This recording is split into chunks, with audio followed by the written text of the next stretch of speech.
పూర్తి వివరాలు చూసే ముందు మా ఛానల్ ని సబ్స్క్రైబ్ చేయడం మర్చిపోకండి. శ్రీ గురుభ్యో నమః. శ్రీ మహాసరస్వత్యై నమః. ఓం నమఃశివాయ. Narayana Shastri astrology official channel వీక్షిస్తున్నటువంటి ప్రేక్షక మహాశీలకు స్వాగతం, సుస్వాగతం. 2019వ సంవత్సరం ఫిబ్రవరి మాసంలో ధనుర్రాశి వారికి ఏ విధంగా ఉందో తెలుసుకుందాం.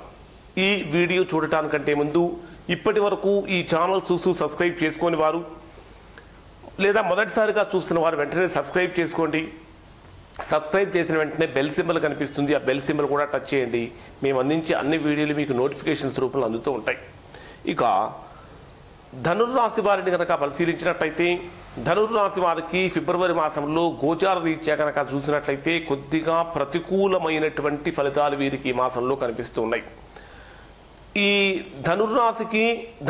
ధనుర్రాశిలోనే వీరికి శని మరియు శుక్రుడు ఈ రెండు గ్రహాల యొక్క సంచారం కారణం చేత రాస్యాధిపతి అయినటువంటి గురుడు లగ్నానికి 12వ స్థానంలో వ్యయంలో సంచరిస్తున్నటువంటి కారణం చేత చతుర్థాధిపతి మరియు రాస్యాధిపతి అయినటువంటి గురుడు ఈ లగ్నానికి వ్యయంలో సంచరిస్తున్నటువంటి కారణం చేత వీరు చేసేటటువంటి పనులు అన్నీ కూడా అతి కష్టం మీద పూర్తి అవుతూ ఉంటాయి.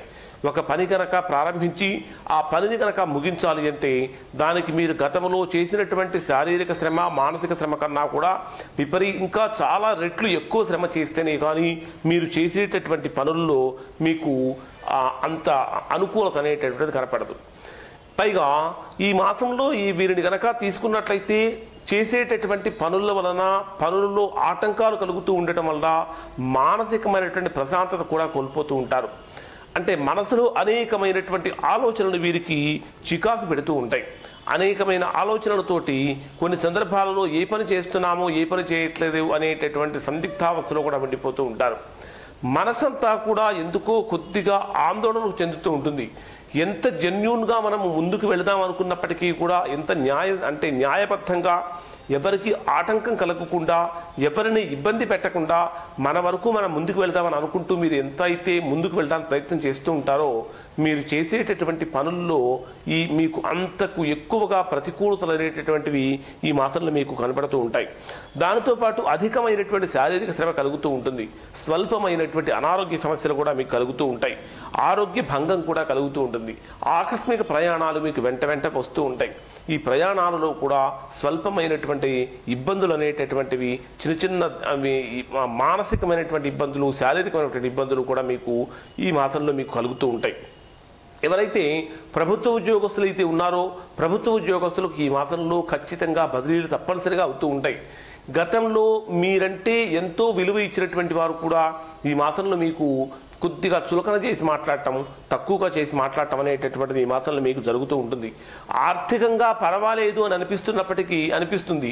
అయినప్పటికీ కూడా ఆదాయానికి మించినటువంటి ఖర్చులు కొద్దిగా ఇబ్బంది అనేటటువంటివి పెడుతూ ఉంటాయి. ఈ మాసంలో మీకు సోదర వర్గీయుల యొక్క సహాయం తీసుకోవటం చాలా మంచిది. కొన్ని సందర్భాలలో వారు సహాయం చేసినప్పటికీ కూడా మీకు సోదరులకి మీకు మధ్య మనస్పర్ధలతోటి అనేకమైన ఇబ్బందులు కలిగే అవకాశాలు కూడా ఎక్కువగా ఉంటాయి. ఎవరైతే గృహ ప్రయత్నాలు చేస్తూ ఉన్నారో గృహం కొనటం కోసం ఆ ప్రయత్నాలు వీరికి ఈ మాసంలో ఖచ్చితంగా వాటిలో సక్సెస్ పొందడం, విజయాన్ని పొందడం అనేటటువంటిది కొద్దిగా కష్టంగా మారుతూ ఉంటుంది. ఈ మాసంలో మీకు గృహం మారటం అనేటటువంటిది మాత్రము ఖచ్చితంగా జరుగుతూ ఉంటుంది. అంటే మీరు ఒకవేళ సొంత ఇంట్లో కనుక ఉంటున్నట్లయితే సొంత ఇంటికి రిపేర్ లాంటివి చేయించుకోవటం కానీ, లేకపోతే ఆ ఇంటికి సంబంధించినటువంటి అనేక సమస్యలు రావటం కానీ, అదే అద్దె గృహాల్లో కనుక ఉంటున్నట్లయితే ఆ ఇల్లు వదిలేసి వేరే ఇంటికి వెళ్ళిపోవటం కానీ, అటువంటివన్నీ కూడా ఈ మాసంలో వీరికి చక్కగా జరుగుతూ ఉంటాయి. ఇవి కొద్దిగా మానసికంగా బాధ పెట్టేటటువంటివి. అయితే ఈ మాసంలో భార్యాభర్తల మధ్య కూడా ఈ ఫిబ్రవరి 20వ తేదీ నుంచి 28వ తేదీ మధ్య వరకు కొద్దిగా ఇబ్బందులు అనేటటువంటివి కలుగుతూ ఉంటాయి.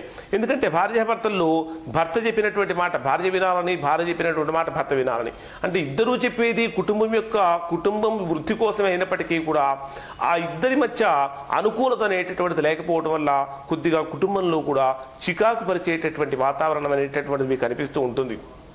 ప్రయాణాలు చేసేటప్పుడు చాలా వరకు జాగ్రత్తగా ఉండాలి. ఈ మాసంలో మీకు 10వ తేదీ నుంచి 20వ తేదీ మధ్యకాలంలో ఆర్థికంగా వెసులుబాటు ఉంటుంది. గతంలో మీరు ఇచ్చినటువంటి ధనం అనేటటువంటిది ఈ మాసంలో మీకు చేతికి అందుతూ ఉంటుంది. సంతానపరంగా మీకు అనుకూలమైనటువంటి వాతావరణం అనేటటువంటిది మీకు కనిపిస్తూ ఉంటుంది. ఆరోగ్య విషయంలో ప్రత్యేకించి మరీ శ్రద్ధ తీసుకోవడం అనేటటువంటిది కూడా చాలా అవసరం. ఈ మాసంలో వీరు అన్ని రకాలుగా బాగుండాలి అంటే ప్రతిరోజు ఓం నమో వెంకటేశాయ అనేటటువంటి నామాన్ని కనుక పఠించినట్లయితే చక్కగా అనుకూలంగా మారుతుంది. ఇవి ధనుర్రాశి యొక్క ఫలితాలు. ఓం నమః శివాయ.